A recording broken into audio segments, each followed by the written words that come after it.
I switch your link, can't get caught up in traffic. I'm a magician, that means I do magic. They tell my niggas that her in this traffic. They poppin' pills ever since like an addict. They say you don't live what you rap or you capping. I speak for others, little bitch, I ain't acting. What is up, YouTube? It is showtime and I am back with yet again another video. And in today's video, I'm going to be showing you guys the best controller settings in NBA 2K22. There are a lot of you guys who kind of are just playing around with your controller settings. I'm hoping this video can give you guys a little bit of guidance and a little bit of better understanding of what each setting in the controller settings option menu is actually for and how they're supposed to be being used. So a few of these settings will help you on defense. A few of these settings will help you in rebounding.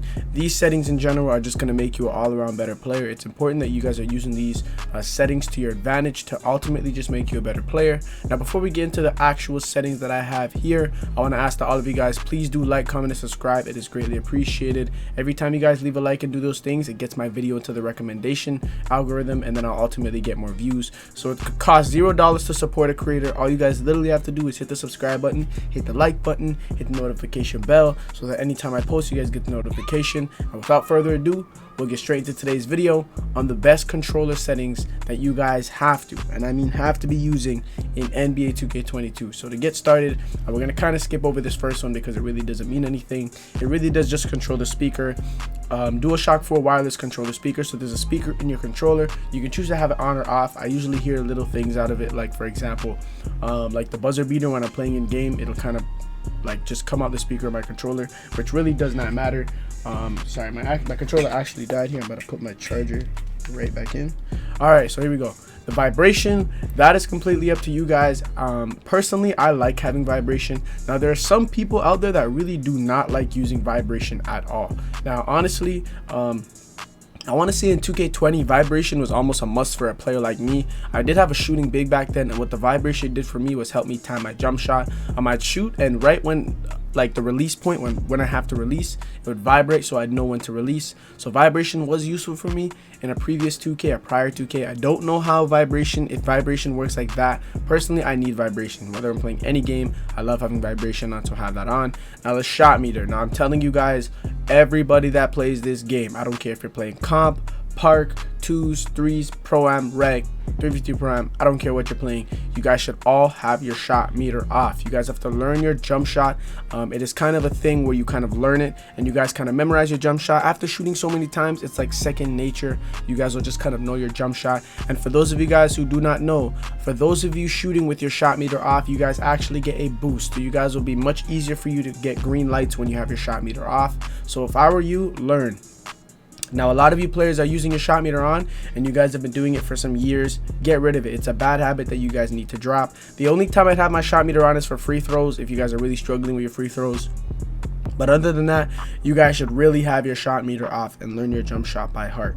Next, we have the shot timing. Now for the shot timing, honestly, you guys can leave it on real player percentage. You guys can put it on layups only, shots only. Honestly, the shot timing, I don't really use it at all. So I've kind of just left it on real player percent. I really don't use it at all. Now for the perfect release and this stuff, this is basically regarding to your jump shot. So when you guys get the green light, you guys can choose what animation you get, whether that be the flame or the ball. You guys can also choose the sound effect that actually appears, or you guys will hear once you guys get that green light animation. So this is completely up to you guys. Same thing here. You guys have the player indicator. Now you guys can actually get some really nice and really neat player indicators through some locker codes. So go ahead, keep an eye out on some of the player indicator locker codes. You guys can get some nice ones. It's basically the little thing that appears under you guys' feet while you guys are playing. It's all cosmetics. It's really not going to make you a better player. But if you guys want to go ahead and edit the color or the shape of your player indicator, you guys can go ahead and do so right here. Next, we have the free throw timing. So for the free throw timing, I personally use user timing. What this basically is giving you the option to do is your free throw timing can be based on your real player percentage, meaning based on the percentage that you shoot and your stats and everything, the statistics will guarantee if you guys will make the free throw or not. Personally, I don't have a high for 3-pointer, and my player percentage at my center is not that high. I don't think it is. So I use user timing, meaning it'll be based on how you time the free throw. It's best to have it on user timing. This is more for my career players, prime players, 3v3 prime players who are actually shooting free throws. I suggest you guys leave it on user timing. Now for the pro stick function, you guys have a choice. The best one in my opinion is default. So if you guys only want to dribble, you guys can leave it here. If you guys want to do some shots with your pro stick, which some people like to do, you guys can do that. Or default, I believe, is a little bit of both, so you guys get both. Personally, I leave mine on default. If you're a guard, maybe you want to put your on dribble. If you guys notice that sometimes you guys will be dribbling and then you accidentally shoot with the same stick that you're dribbling with, then you guys might just want to put it on dribble moves only. So it's completely up to you guys. This is more of something for guards. I'm not a guard myself. Personally, I leave it on default. I know a lot of guards out there that leave it on default, but if you're absolutely struggling and you kind of don't know what you're doing with the pro stick too much, maybe leave it on dribble only. If you like to shoot, then you can leave it on shoot, but then you really wouldn't be able to dribble that well, so I'd say leave it on default. Default is the best setting. Now your pro stick orientation, it is very, very important that you guys have your pro stick orientation on absolute. What this is going to allow you guys to do is you guys movement is going to be a lot better. Basically, when you put it on camera relative, some of the dribble moves that you guys do or things you do will be based on the camera, based on your angle and the camera. It'll be relative to your camera's angle based on the moves you can do. So it basically limits you. I'd highly suggest that you guys use the absolute pro stick orientation. The only reason why I know that is because I used to be a guard in like 2K17 and 18, and it was almost mandatory that you have this setting on if you're handling the ball a lot. So I definitely suggest you guys have this. You guys don't want your moves to be based on like relatively what the camera is, you know, doing.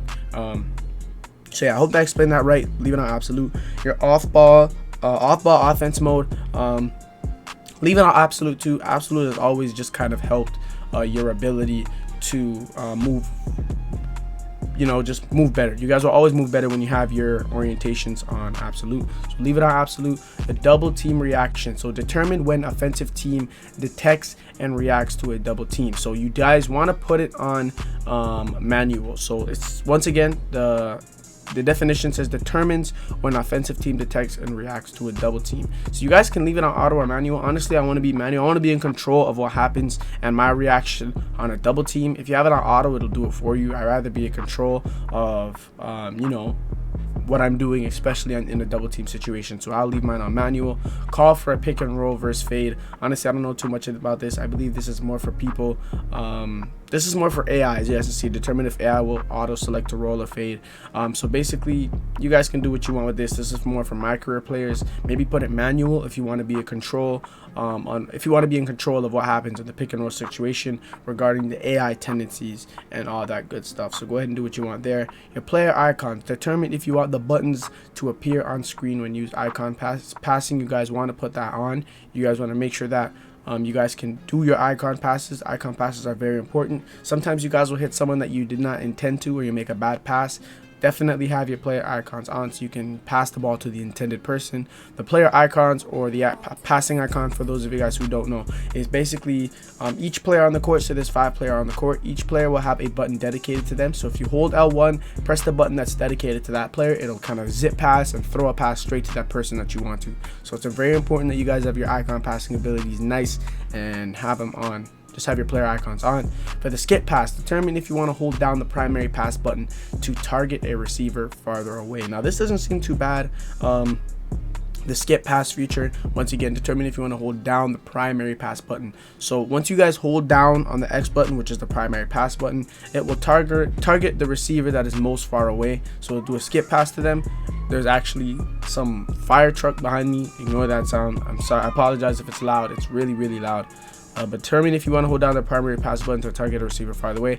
I leave it enabled. I don't see what's wrong with that. It'd probably better your fast break game, so leave it on. You have the icon lead passing. Determine if you want to directionally lead your receiver with passing icons. I don't know too much about this one.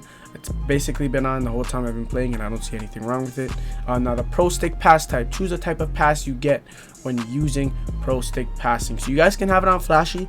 If you guys have it on flashy and you guys have a badge like special delivery, it could be nice. If you guys are rep grinding, committing flashy passes off an assist is actually going to give you a lot more rep than a regular pass would. So feel free to do that if you want. Personally, I'm going to leave mine on normal. I just want the normal passes. I don't want nothing too crazy. My player already doesn't have the highest pass accuracy, so I'm going to go ahead and leave it on normal. Now for the icon passing, choose between icon passing control schemes. I've left mine on default. It's just what works for me. Next, we have the receiver control. Choose how you want to control the receiver when holding the bounce pass button. I leave mine on handoff, pitch / patch. Just what I leave mine on. Now we have the pro stick defense. Determine the orientation using the pro stick to play defense. Once again, leave it on absolute. It is going to allow you guys to move better, feel freer, just give you guys will just feel free on offense or defense, pro stick defense. You guys don't want to be on camera relative at all. Leave it on absolute. Next, we have here the Huda guard. Now some people like to have it off and some people like to have it on. Personally, the Huda guard, which is basically the arrows that you guys see. So basically when you guys are on defense, there'll be an arrow pointing at who you need to be guarding. Now that is a good thing. It actually helps you on defense, but it can also mess you up because sometimes you guys will switch arrows. Like for example, a center should have arrows on a center. You should be guarding a center. Sometimes the arrow will mess up and a center will have to guard a guard, and that is not a good thing, because if you try and go against the arrows and you try to play on someone that you're not supposed to be playing on, or it'll make you turn your back on defense and they'll be able to score on you every time. So who to guard, it's completely up to you. Personally, I know how to switch my arrows. Maybe I'll make a video on how to switch your arrows if they do end up switching on their own. It's very important that you guys know how to switch your arrows, so I leave mine on. It does help me, and I like how it makes me feel on defense. You guys got to know how to switch your arrows if you do decide to leave this on, though. That is one thing. So next we have the defensive assist with intensity. Now this is kind of where the more important settings kind of come about. This is gonna basically help you guys from stop sliding. I'm telling you guys, your defensive assist with intensity is gonna be it's gonna be important. It's gonna be important that you guys have it on a setting that you guys really like. So personally, as a center, I use mine on 20. I like how I feel when it's on 20. I've tried it on 0. I slide just a little bit. I noticed that I slide a lot less when it's on 20. Now 20 is the recommended one that I use. It's just the one that I use, and it works best for me. I notice everyone has their own different settings. You can try out mine, and if not, play around with it, see what suits you guys' play style and what prevents you guys from sliding the least. And once you guys have done that, we'll move on to the box out with 6 strength. This is more for my centers. Honestly, this can be for anybody. All players on the court have to be boxed out, trying to get a rebound at all times, trying to get your team's rebounds. So go ahead and choose 50. I like the way 50 makes me feel. I've been using box out assist strength 50 for now 2 years now, for 21, and I'm now using it for 22. It helps me. I really do like it on 50. You guys, once again, play around with it, see what works for you. Next, we have the pass target profile. Now this is a very important one. Now I love having mine on openness. This is something I recently did. I didn't really know about this before, but I did learn about this. What this is going to do is when you guys press X, it's going to pass it to the person that is most open on the court. What you guys don't want is direction. What this is going to do is pass to whoever's in front of you or whoever's kind of near you. I prefer that you guys have it on open, so that anytime you guys press the X button, it'll be passed. The ball will be passed to whoever's open, which will guarantee you an assist and get you, a quick point for your team. So if you know your team likes getting open and is good at getting open, and sometimes you mess up on your passes, feel free to put the pass target profile on openness. Once you guys put it on openness, it'll kind of play with these toggles or these sliders by itself to ensure that you guys get the openness pass target profile. And that is all for today's video, guys. I hope you guys did enjoy the video on the best controller settings. I know it was a bit long, but I felt that I would have to go kind of in depth and give you guys as much knowledge as I have. Now all these settings I know about, I tried my best to kind of give you guys a good rundown. If at any point of the video you guys got confused, slow down the video, or you guys can also leave any questions about any settings that you guys are not familiar with, and I will answer all your questions in the comment section down below. Once again, thank you for tuning into today's video. I really do appreciate it. Please do like, comment, and subscribe, and I will see you guys in the next one.